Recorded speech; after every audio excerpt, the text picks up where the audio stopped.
Здравейте, аз съм Дария, заповядайте в Текила бар Funky Monkey. Да седнем и да ни разкажеш повече. А това кой е? Здрасти, аз съм Ванката. Трябваше да гледаме към камерата? Не. Или към теб? Текила бар е супер култово място за голяма част от търновците. Когато го наехме е било 30 години Текила бар и просто нямаше как да не запазим името. Но добавихме Funky Monkey, за да се знае, че се отваря една нова страница в историята на бара.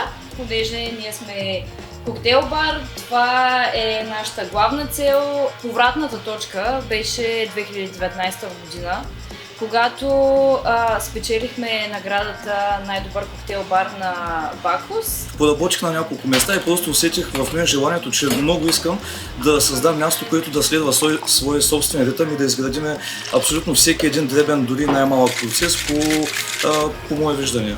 Ами ние сме в Варуша Юг от 8 години. Най-малкото като изляза просто от вкъщи на улицата, начина по който се чувствам, ми казва: супер, яко, всичко е наред, тук е си. Текила бар е мястото, което събра мен и Ванката. Преоткрихме себе си, съвсем нормално е нашата връзка, нашата любов, страстта между нас да рефлектира върху всичко останало, което правим. Безкрайно много ме вълнува е 48 часа Варуша Юг, който фестивал ще се проведе края на август месец. Събитието, което е подготвено от цялата общност на Варуша Юг и това, което според мен е цялата спойка на Варуша Юг.